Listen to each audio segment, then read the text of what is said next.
Good evening. I'm Socrates Garrett, and we're broadcasting live from right here in Jackson, Mississippi, the heart of the Deep South, right here in the African-American-owned broadcasting studio. WeBelieveDigital.com, our own platform. And so it's critically important that in the African-American community, we control the narrative. I look forward to receiving opportunities to show and advertise your products for goods and services and to move your brand along in this community. We're broadcasting live on Facebook. When We Believe Digital Podcast, go to Roku and download our app, and We Believe Global, with shows like this to bring articulate, intelligent conversations and dialogue to our platform. So I'm here to continue sounding the alarm. This is how the South is going to rise again. Good evening. It's good to be back in the studio again here in Jackson, Mississippi. You know, our call-in numbers here for the show is 800-492-5186. You can find us on the web at WeBelieveDigital.com. On Facebook, you can find us at We Believe Digital Podcast. On YouTube, you can find us at We Believe Digital. On Roku TV, it's WeBelieve.global. For sales and advertising dollars, you can reach us at 800-492-5186, option number 1. We're also live at WMPR radio station. A concept that we're bringing to you today, a partnership between WMPR and We Believe Digital. African Americans working together, two prominent companies coming together to try and reach our people throughout the world and throughout our neighborhoods. We're being seen in over 139 countries and all of the things that I just mentioned to you. So it's critical that we have something very important to say, that we don't waste your time, that we bring you relevant information that's designed to uplift, to get the knee off of our necks, whoever is putting the knee there. Information that's designed to uplift us from this poverty-stricken environment that we find ourselves in the Deep South. And yes, the Deep South will rise again, but it will only rise when we get committed generals, folk that are really committed to the struggle, folk that understand where we came from, and folk who understand where we gotta go. And so tonight, and for the indefinite future, my co-host, Dr. Eldridge Henderson, is in the studio with me. I'm gonna let him tell you a little bit about himself, but I just wanna say that for a long, long time, I've heard his voice throughout this community on the radio, sounding warnings, blowing the trumpets, screaming, talking about what we have to do as African Americans to improve our condition. While I was on one side of the mountain trying to signal that there was some serious days ahead, some issues, he was on the other side of the mountain carrying the same message. But tonight, like WMPR and We Believe, Socrates Garrett and Eldridge Henderson are in the same studio. Doc, it is my pleasure to introduce you and welcome you to WeBelieveDigital.com. Thank you, Mr. Garrett. Thank you. I'm proud to be here. Good. Tell our listening audience a little bit about who you are, where you come from, and, how you got here. Well, I've been able to come from a long place. To make it brief and short, I was born on a plantation in Bolton, Mississippi, and we lived on that plantation for 17 years. And after that idea, I found during that time, Mr. Garrett, that was not the life for me. So I decided that I was going to get a job. During that time, we had only 8th grade educational opportunity in Hinds County. So when I finished 8th grade, I already had a job, had a house that was given to me by the plantation owner. We were going to make $2 a day. My job was to bale hay and work on fence, do whatever I was told to do. And when I got up at 16, after I had finished 8th grade, I was going to go down to the used car dealership and get a car and pay for that by the week. And something happened that changed my life. During that summer, when I finished 8th grade, they started a black high school in Hinds County called Sumner Hill High School. It was incorporated at the time. And my parents wouldn't let me take that job opportunity. They say, you must go to school. Wow. Continue to go. And that's what I did. And at that time, I had a chance to go to school. I didn't burn the school down. I didn't shoot the teacher. And they passed me. During those times, they had social promotion. Later on, I decided to go to a community college, great private institution called Utica Institute in Utica, Mississippi. I wasted my time there for a couple of years, And then I had an opportunity to talk to my teacher about my future, which I didn't have. I wanted him to tell me. And he said, well, you are not a good student, but say you make A's all the time in social studies. So you need to be a social studies teacher. And the only reason I made A's in social studies, the teacher, his name was Charles Holmes, he was real sharp. He was a young man with a big afro at the time. And he would go to class and talk about all kinds of things, what Abraham Lincoln did and others. And he would say, if you look on page 62 in the book, you'll find that the Constitution said this, the Declaration of Independence stated this. And I didn't believe it. I couldn't understand how a man could talk that much, never look at any notes, and then quote a page. So since I was just an average student, I would say, I'm going to catch him. And one day I'm going to raise my hand and say, Mr. Holmes, you're wrong. Then I could shine. So I was a good old C-, D+ student at the time. I never caught it. And that's the only class I made an A in other than PE. So when I finished 2 years at the junior college, he told me, look, man, you need to go to college. I can get you a job. He called someone at Jackson State University, and for some grace, they gave me an opportunity. The man gave me a job on the phone, never seen me, and later on, that moved me in the right direction. And after a while, I decided to get another job, but I couldn't find one because I was close to graduation, and during that time, they were talking about student loans in the federal government, but they didn't have any at that time. So since I couldn't get a student loan, I was qualified for everything in the world because we had no money and anything else at the time. So I couldn't get a student loan, so I dropped out for one semester.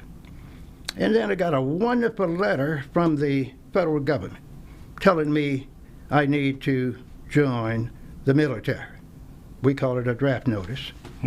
And at that time, I got a job the next week with Head Start as a finance officer, and I couldn't go because I went to the draft station and said, I want to talk to the draft board.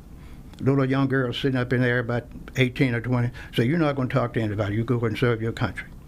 So I went on and served my country. Then I was able to get back in school, and I went to school 5 years on the GI Bill.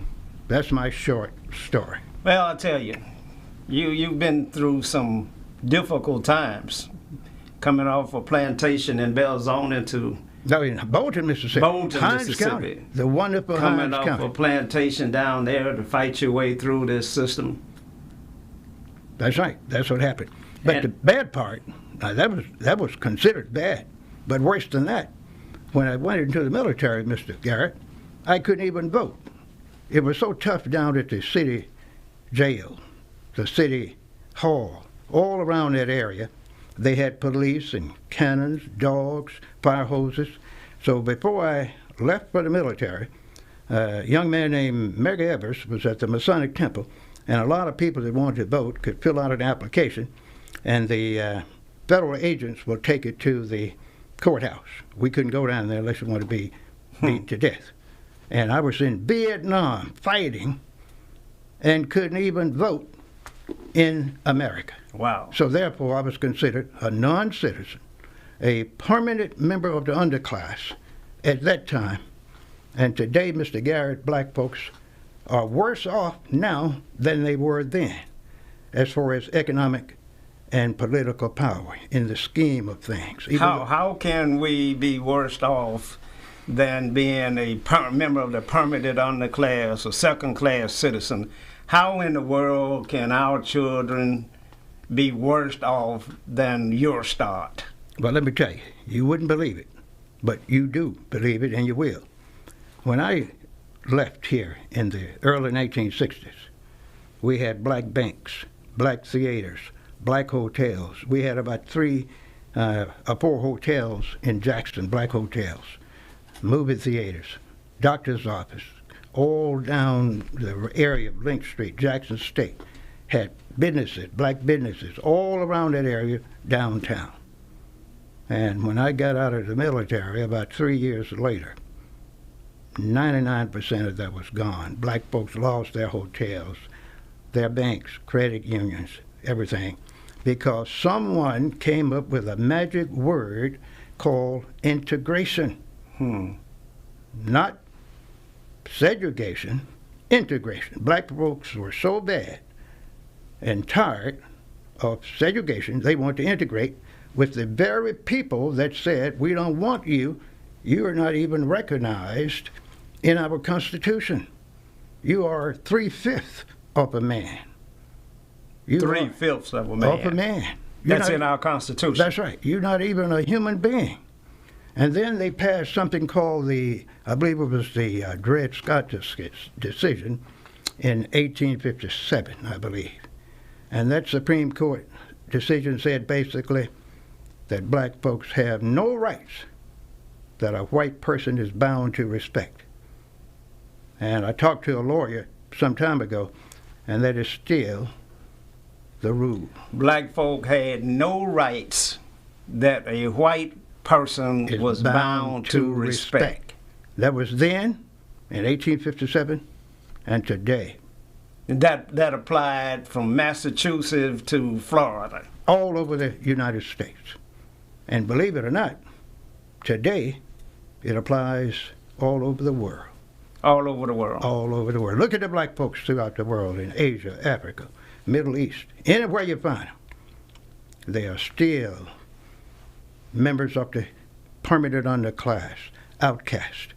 Why would any race find itself in that condition, in that position, when, in fact, civilization began on the banks of the Nile?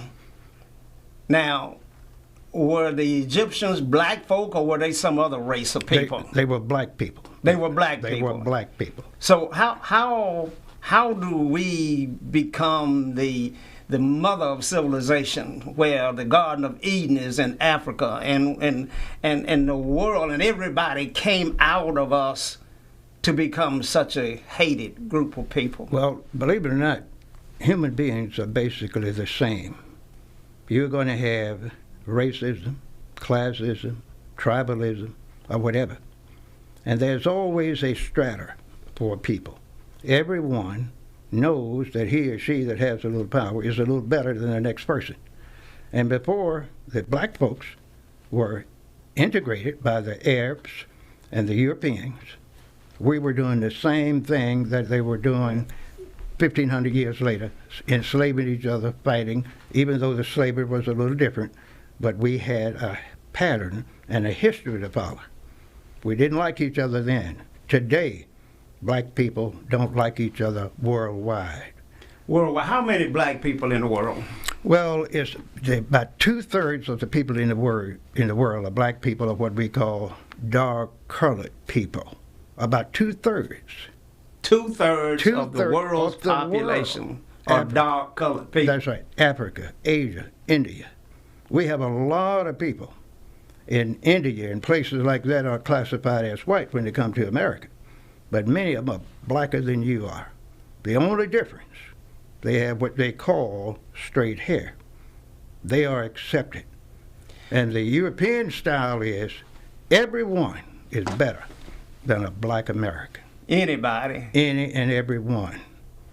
Is better than a black American. That is what we call historical racism. Why did they develop such disdain, such dislike for us? Well, it's because we allowed it to happen. Oh. We allowed it to happen. I don't blame the racists, the white supremacists, for all of our problems.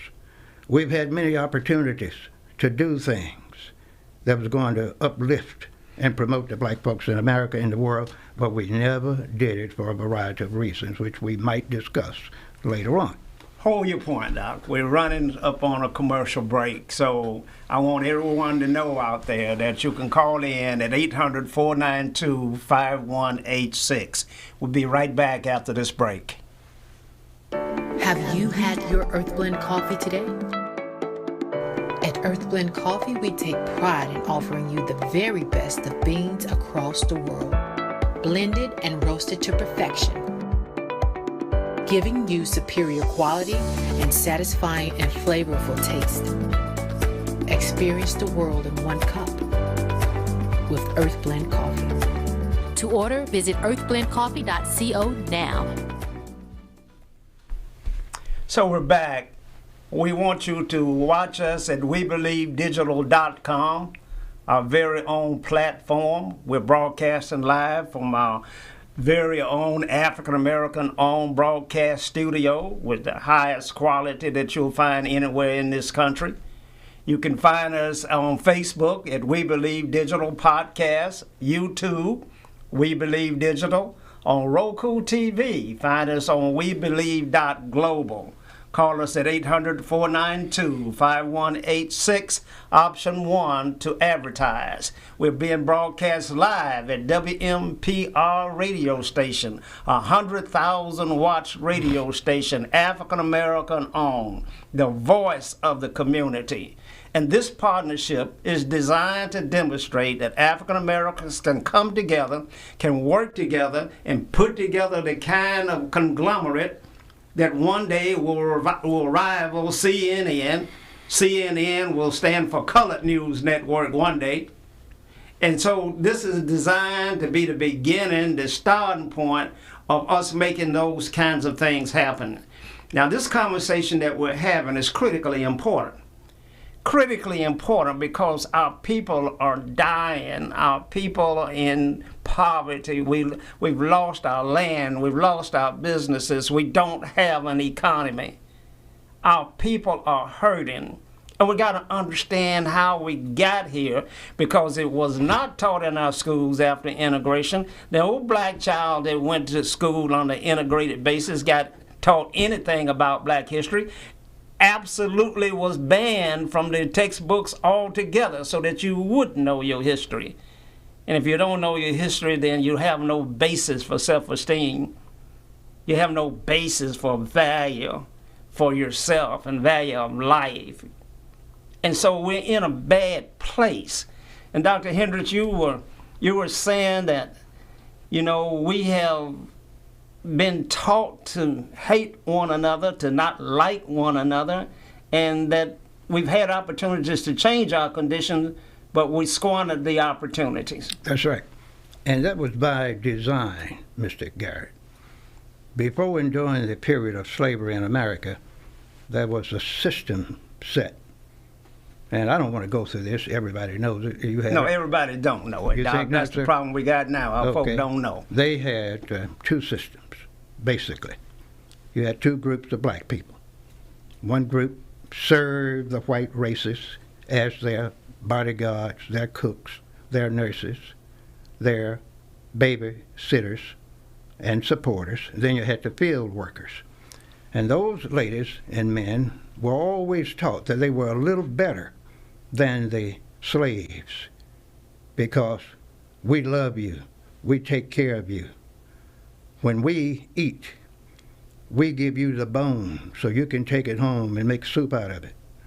If we have some old clothes, you're special, we're going to give them to you.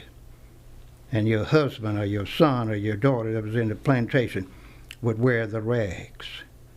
And every time there was a major shift in the seasons, and the bosses doing the plantation would get new clothing or whatever, they would give that to the man that's driving the carriage, or give it to the maid, and she would strut around there knowing that she was number one. She would love the master so. These are house Negroes. House Negroes, that's right. And they had children. And the first thing that the so-called bosses would do, when a little girl turned 8 or 9, if the butler was the black male, when his son turned 7 or 8, they would invite them to the big house.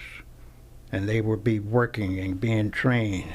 So when mother, grandmother, and others had to retire, but they always worked. If you left the big house, you were a babysitter then, you were a nanny. And you continue to serve until you die. Now that's a historical fact. That's a historical fact. That's a fact. And the house Negroes felt like they were better than the field slaves, the field Negroes. Of course. That's right. I told you they got the bone. They got the bones. What did the field slaves get? The field slaves had to get his own bone. he had to go out at night and kill animals. Or he would use his smart self by saying to his friends and his slave field hands, "Oh, Master got 5 cows over there close to the plantation, close to our house. And tonight, one of those cows is going to get sick." So they go over there, kill a cow, and go and tell the master, "Master, the cow is dead. What you want me to do with it? Take him out, boy. Take him on out there and bury him." That was enough meat to cut and pass around in the plantation quarters for a long time.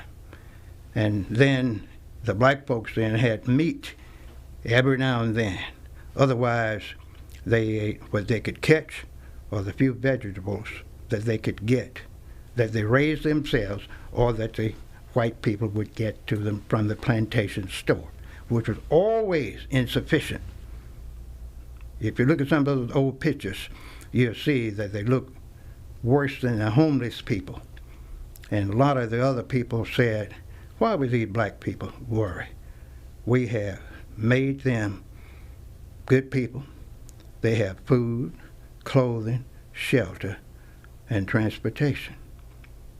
Right now you have a lot of black folks don't have food, clothing, shelter, and transportation. And so the white folks would say, "What you worried about?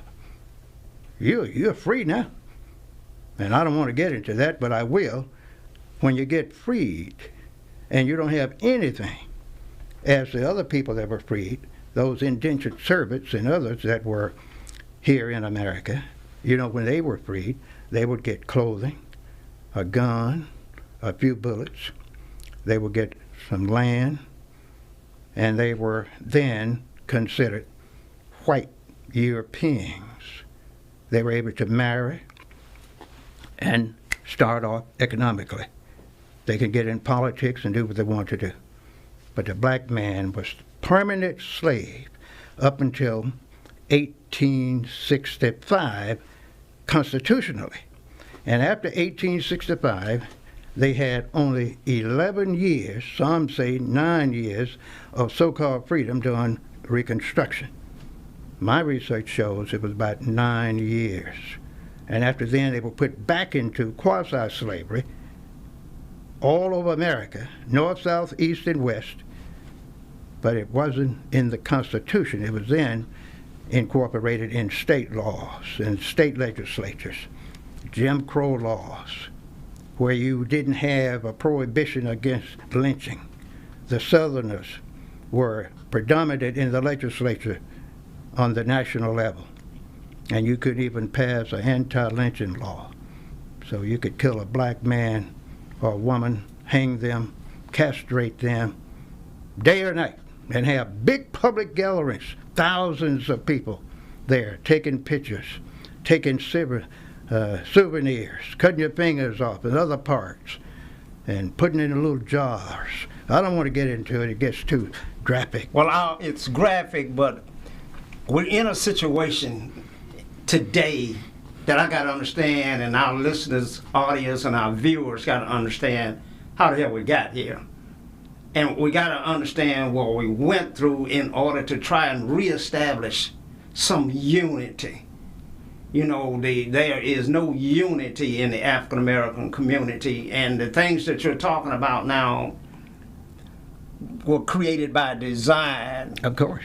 By the Constitution when it was written that you were a permanent underclass, member of the underclass, you're 3/5 of a man. Constitutionally, those things were put in place. And then the Supreme Court confirmed it, made it codified, and then the states, when they had an opportunity to get a little so-called state rights, they declared themselves sovereign from the federal government.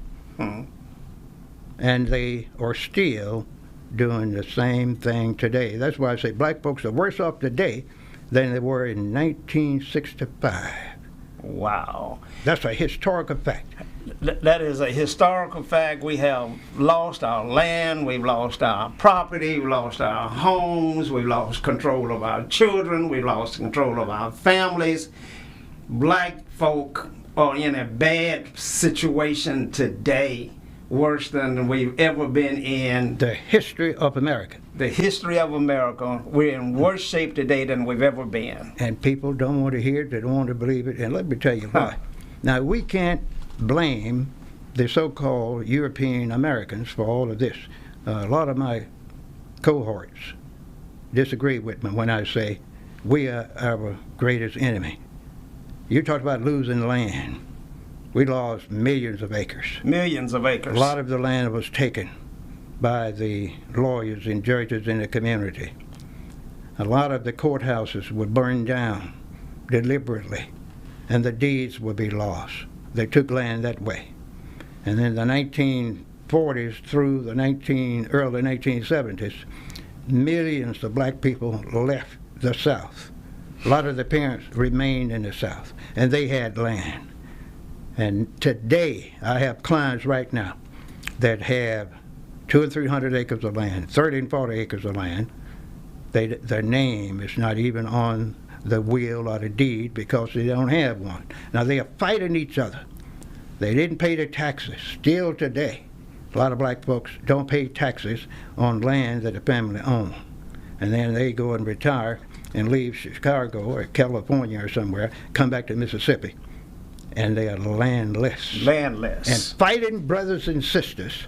And I know of a case where brothers and sisters are using the same lawyer, and that's illegal, to fight for their land. Wow. You know, I grew up in Madison County. Madison County is probably the richest county in Mississippi. And when I grew up in it in 1950s and 60s, it was predominantly African American. Black folk own most of the land in Madison County. Who owns it now, Doc? Europeans. Doggone right. Europeans own most of the land now. African Americans don't hardly have any. The last fight over the land was when the Nissan plant came to Mississippi, and everybody celebrated that. But there was one gentleman there that didn't want to sell his land for that plant. And, they just built everything around him and forced him out. That's right. That's what you're supposed to do, right, according to white supremacy. If you don't kill them, you got to economically starve them to death. Starve them to death. And if you can't do that, then you kill them. But you don't actually go and murder them. You frame them so they can get themselves hooked up in the courts. Put them in the judicial system. And if you want some real non-democracy, you get into a racist court and think that white jury are going to look out for your interests.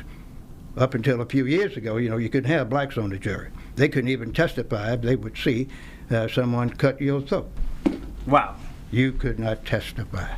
Wow. And so, viewers, we really got to think our way through this. We're losing ground so fast. We don't like one another. We fought through all of these things that Dr. Henderson has just outlined for us to get to a position where we thought that when we got the opportunity to vote, that our conditions would change. And I had a friend of mine tell me not long ago that he'd never seen a situation where African Americans won the election and lost the economy at the same time. Unheard of. All over this world, it's always been known that to the victor goes the spoils. That the reason that you have a two-party system in this country is so that they can move the wealth around amongst themselves. White Republicans can rule it for 4 years, and after that we'll give it to the white Democrats and let them enjoy the wealth, and then they'll push it back to themselves after 8 years. But never anything for the African American community. Because we allow it, Mr. Socrates. We allow it. That's right. See, black folks have one problem in America and the world. Wherever you're in the majority, you should control at least 5 areas of activity. Well, I want you to hold that point right there. We're up on a commercial break, so stay tuned. We'll be right back.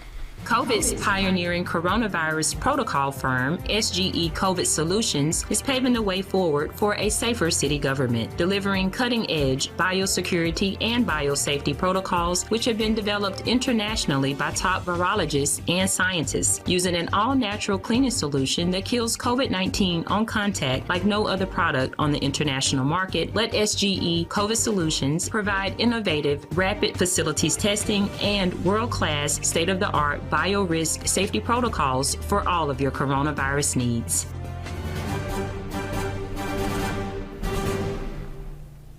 To our viewers out there, welcome again. We're broadcasting live from the deep, deep South in Jackson, Mississippi. We're broadcasting in an African-American-owned broadcast studio. You can find us at WeBelieveDigital.com on our own platform, just like Facebook and Hulu. You can find us on Facebook at We Believe Digital, on YouTube at We Believe Digital, on Roku TV. We sit there right next to Hulu and Netflix and the rest of those boys on Roku TV. You can find us at We Believe Global.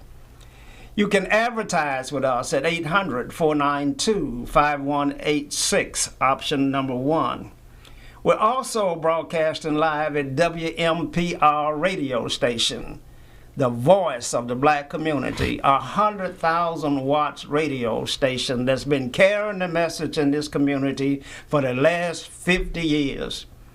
The late Charles Evers, the brother of our slain civil rights fighter and advocate Medgar Evers, launched WMPR into a new atmosphere and began to bring black programs to that station and be the voice of the community. And we're going to spend some time talking about it. We're working our way up. We're going to talk about Charles Evers and Medgar Evers and Damon and Fannie Lou. We're going to talk about all of those people, but we're going to talk about people that you've never heard of before. And we're going to talk about what's going on currently right here today. But right now we're on a critical point. African Americans, after we have the right to vote, we thought we were going to see some change in our economic conditions, but that has not happened, Doc. It has not happened. Why is that? By design. By design. See, what has been going on, and people don't like to believe it, the European Americans know that when you have a problem where they are being criticized, they find a few blacks where they give what we call some positions of responsibility. And then they have that illusion that they are being included in something, but they don't give them the power. It is like you getting a black man to be the president of a bank. And you tell him, you're the president of this bank, but you only have authority to make a $5,000 loan. Anything more than $5,000, you have to go to the committee. He's not on the committee.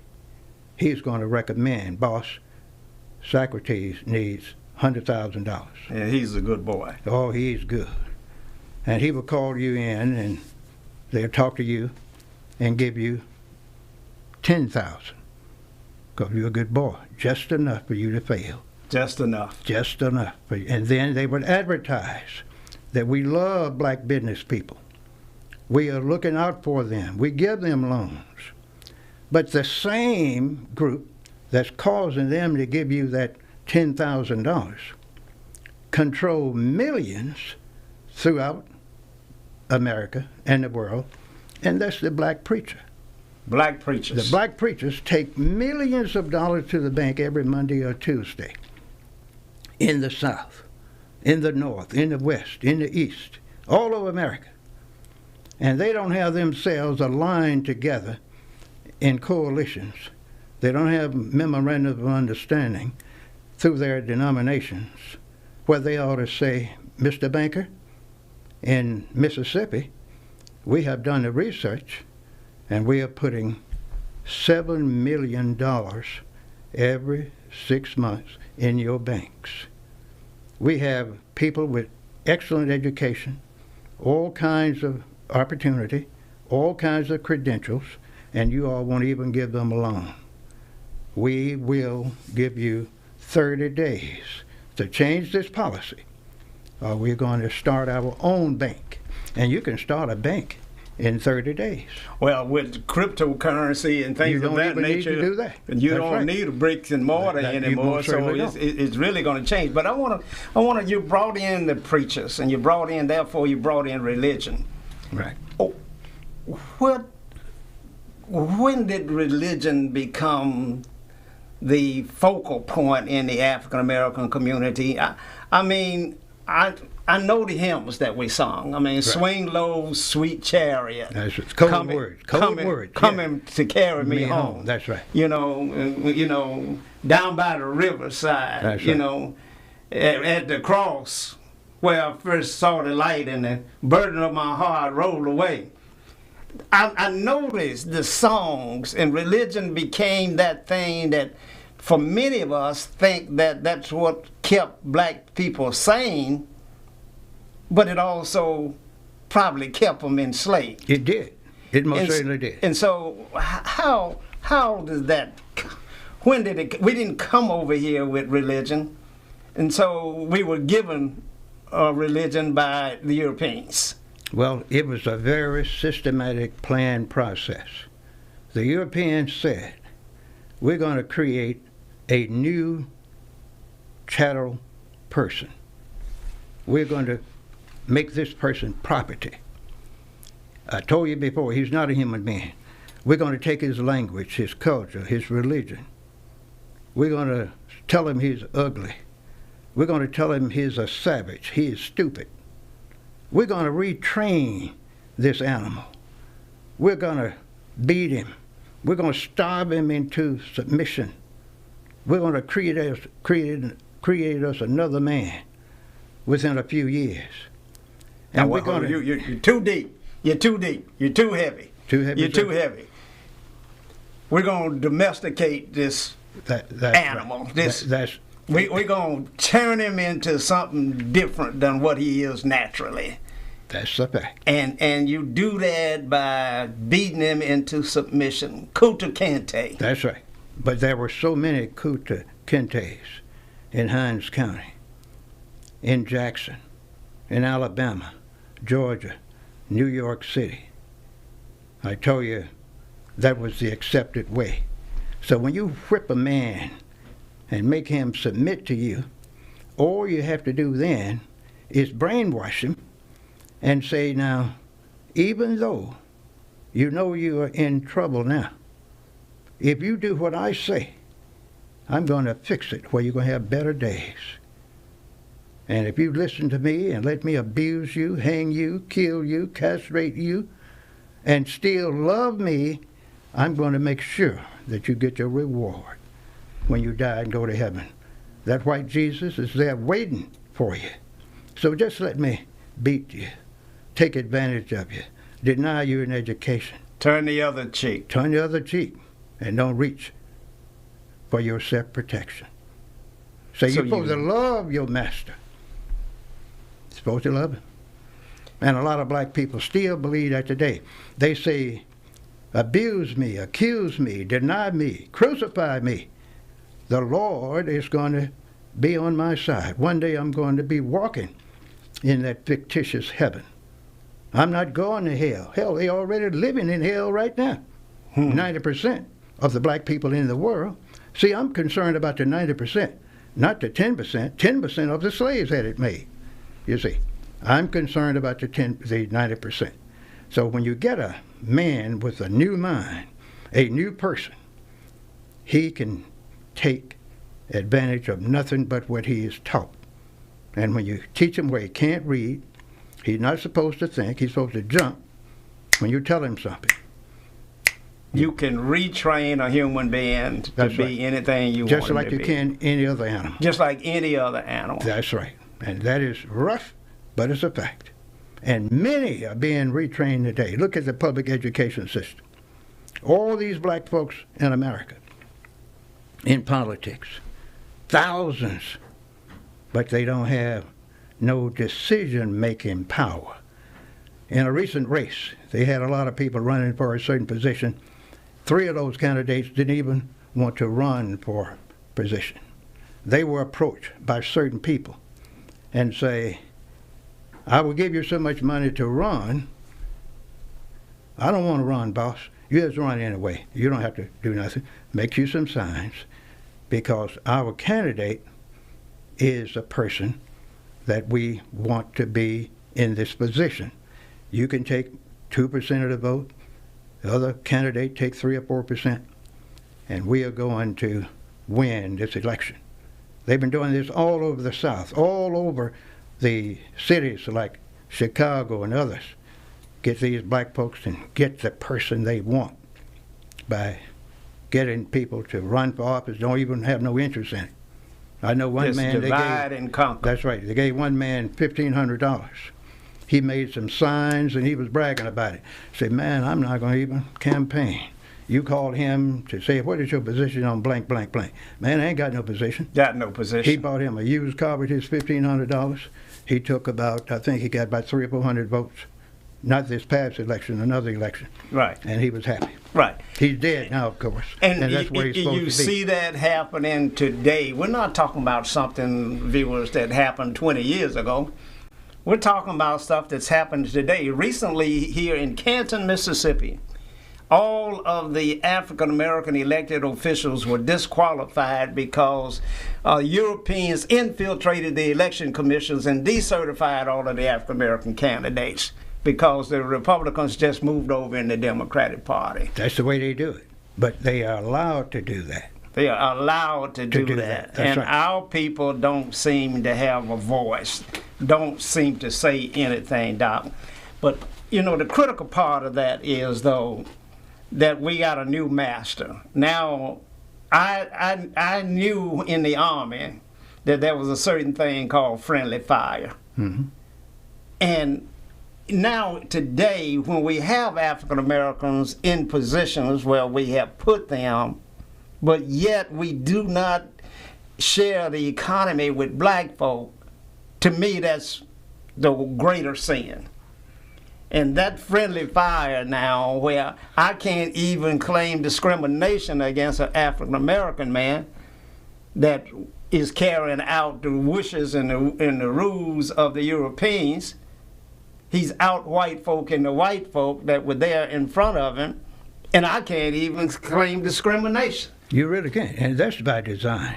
That's by design. That's that politician that I told you. And this is a word that I will be using from now on for a while.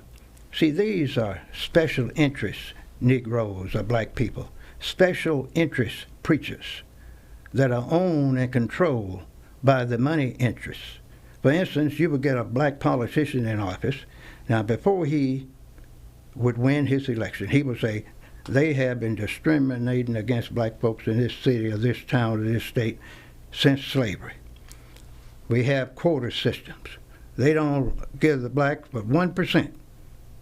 And they are in a majority in this county, in this city. And then when they get in office, and you might have a 90% or 80% black population, that chicken-eating politician, which is supported by some of these chicken-eating preachers, say, well, we're going to have a quota system, and we're going to give the 90% 10% of all the contracts. 10% from 3%. And then, when they start offering contracts, they will tell you, Sock or John Doe, Susie Q, you're good, but I don't think you can handle. Don't think you got the. Say, I don't think you can get it. The track record. So we're going to let you be the subcontractor. And we're going to tell them to give you that 10%. They might do that. And worse than that, Doc, you don't even put the 10% into a discipline that a black business is trying to grow in. So you take those same preachers and lawyers and you make them be the minority that gets the 10%. That's what you're supposed to do. That'll keep the system broken. You don't put a trained man with credentials in a position of responsibility that is a strong man or a strong woman. That'll ruin the system. That'll ruin the system. It'll ruin it. So you have to continue to perpetuate the same old system that was in place, put the house Negro in there. charge, that's right. In charge. That's the way you do it. And he'll keep everybody else where they belong. They do it every Stay time. right there, Doc. We got to go to a commercial break. This is some heavy, heavy conversation, people. We'll be right back. Have you had your Earthblend coffee today? At Earthblend Coffee, we take pride in offering you the very best of beans across the world, blended and roasted to perfection, giving you superior quality and satisfying and flavorful taste. Experience the world in one cup with Earthblend Coffee. To order, visit earthblendcoffee.co now. Again, we're broadcasting live right here in Jackson, Mississippi. The South will rise again. You can call us at 800-492-5186. We're on our own platform, WeBelieveDigital.com, Facebook, We Believe Digital Podcast, YouTube, We Believe Digital, on Roku TV, WeBelieve.global. You can advertise with us at 800-492-5186, option number 1. We're in a partnership with Wmpr radio station, a 100,000 watts radio station, the voice of the African American community, doing an outstanding job over there, bringing the issues to the forefront, giving the African American community the ability to control the narrative, to tell their stories, to tell their history to their children, to chronicle the things that have happened, to keep that library in place for those that come after us will be able to go and look and read and see what we tried to do. My guest is Dr. Eldridge Henderson, and we're having a very serious conversation. This is an adult conversation. And so, Doc, I want you to continue with the thought process that we were on and talk about the things that you see, those 5 things. Okay, well, we know, sir, that if you don't control your destiny from birth to death, someone else will. So black folks got to understand, starting yesterday, that if they don't control themselves in certain areas, education and training. I talk about this regularly on my radio show. I have a radio show on Wmpr 90.1 FM every Thursday from 6 to 7:30. And for several years now, I've been telling our listeners that if you want to change things where you are with what you have, the first thing you got to do is organize and stop criticizing your enemies. Form coalitions, make compacts, do memorandums of understanding with preachers and teachers and regular citizens, community organization, and control 5 areas of activity from birth to death. First, education and training, religion, politics, economic development, and the most important one is principles of leadership. You start in the local level where you are with what you have, recruit your own people, and train them in the church first, because you're not going to get the training you need in the public school system. You're not going to get that. Then you recruit them, you train them, you select them, and then you give them positions of responsibility. You start with them in kindergarten, in the church, through middle school, through high school. But at the same time, since most of the 90% can't afford private schools, you still put the kid in a public school. But that church ought to be open at least until midnight, 5 or 6 days a week, teaching and training. Some say it's too expensive. We can't afford it. It doesn't cost a thing. You can get the 3rd graders, that's honor students, in a public school, to teach the kindergartens and the 1st and 2nd grade. You can get the middle schools to teach the other students, less than middle school. High school students can be the teachers because you don't need a certification to teach if you know the information. You got to teach people the basic reading, writing, math skills, communication, and other things, and then they'll be in a position where you can select them, send them to the city council meeting once a month. Tell this person when you turn 19 or 20 or 21, you're going to run for city council. We're going to endorse you to run for the House of Representatives. You're 21 years of age. Because the Europeans didn't put any qualifications down to be a politician other than you had to be a certain age and live in the district and be a white male. That was originally the way it was. So you don't need no educational status to be even the governor of a state or be a sheriff. Maybe a GED or enough money to win.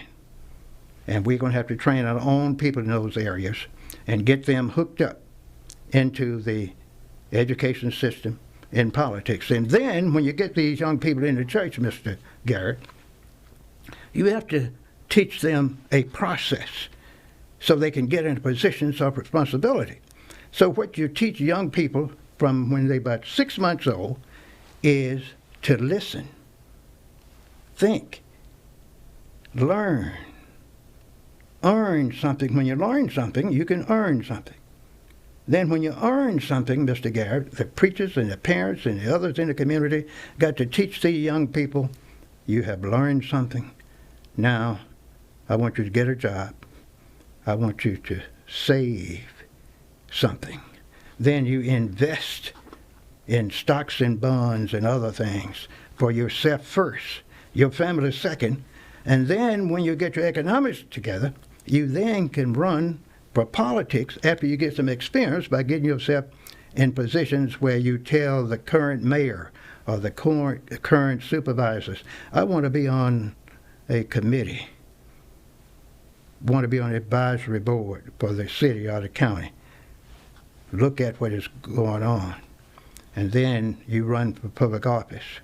And then you look at the history of what they have done. You get you a new executive director of that agency.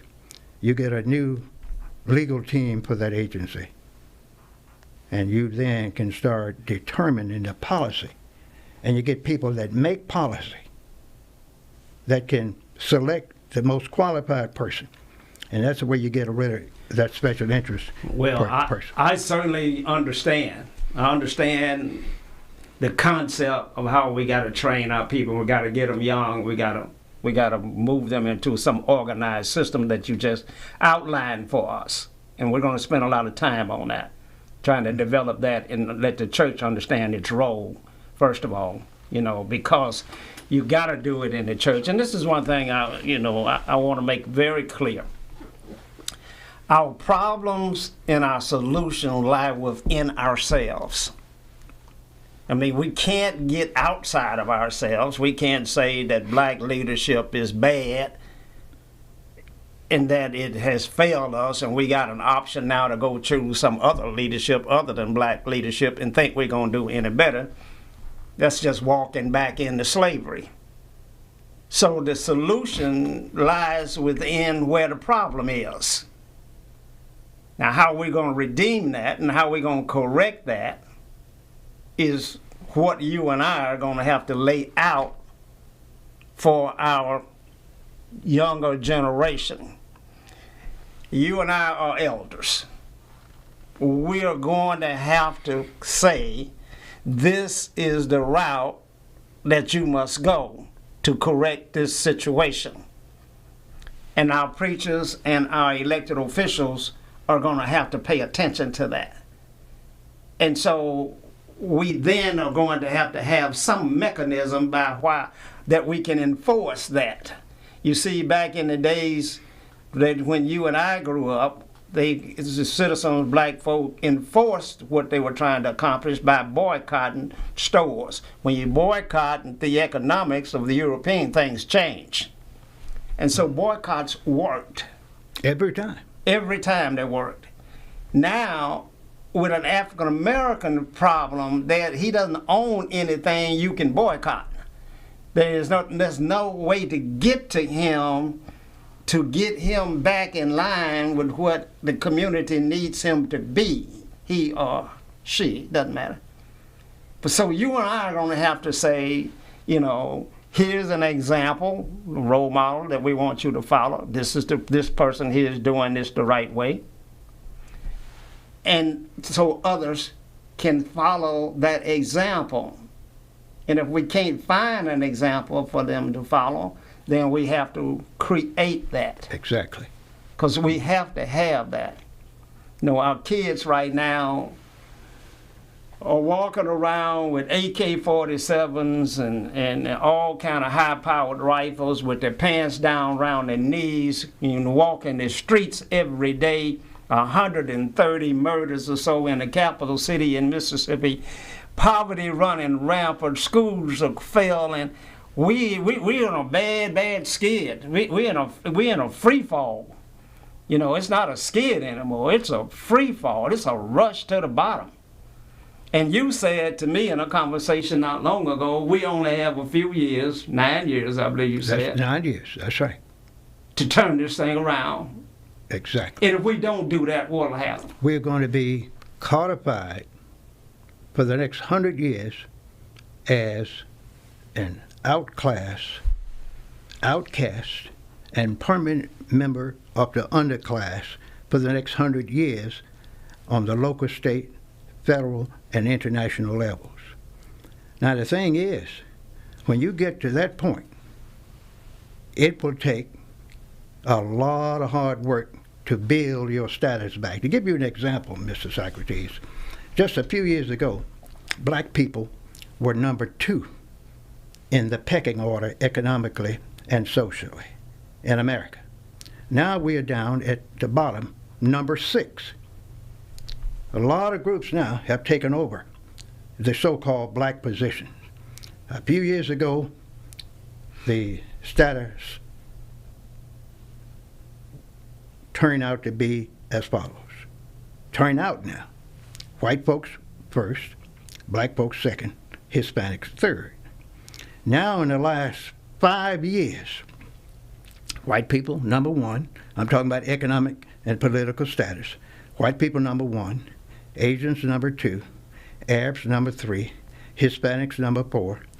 American Indians, or Native Americans, number 5. And black folks, number 6. Wow. So now if you can't see that you're losing ground just because you have a lot of positions, but if you don't have that responsibility to make a decision, if you're number 2, you're in bad shape. But if you're at number 6, you can give a person number 6 $1 million and a person in the number 1 rank $1 million, and you still can't win. You can't keep up with them because you don't have that alignment with others with the resources you need. And that $1 million turns over in the European community 10, 12 times. And so that 1 million turns into 10 to 12 million worth of economic empowerment in that community.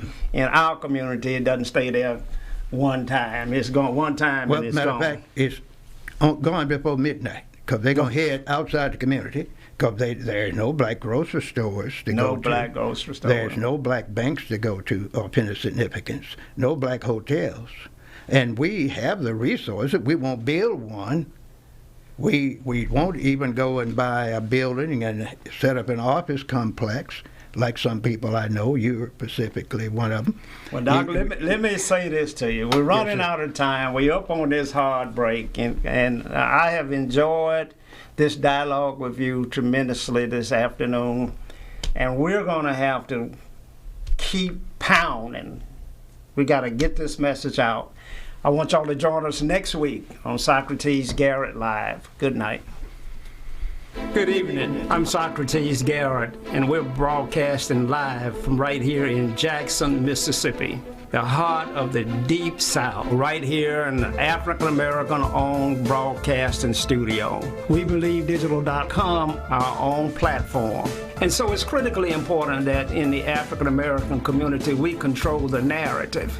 I look forward to receiving opportunities to show and advertise your products for goods and services and to move your brand along in this community. We're broadcasting live on Facebook. When We Believe Digital Podcast, go to Roku and download our app, and We Believe Global, with shows like this to bring articulate, intelligent conversations and dialogue to our platform. So I'm here to continue sounding the alarm. This is how the South is going to rise again.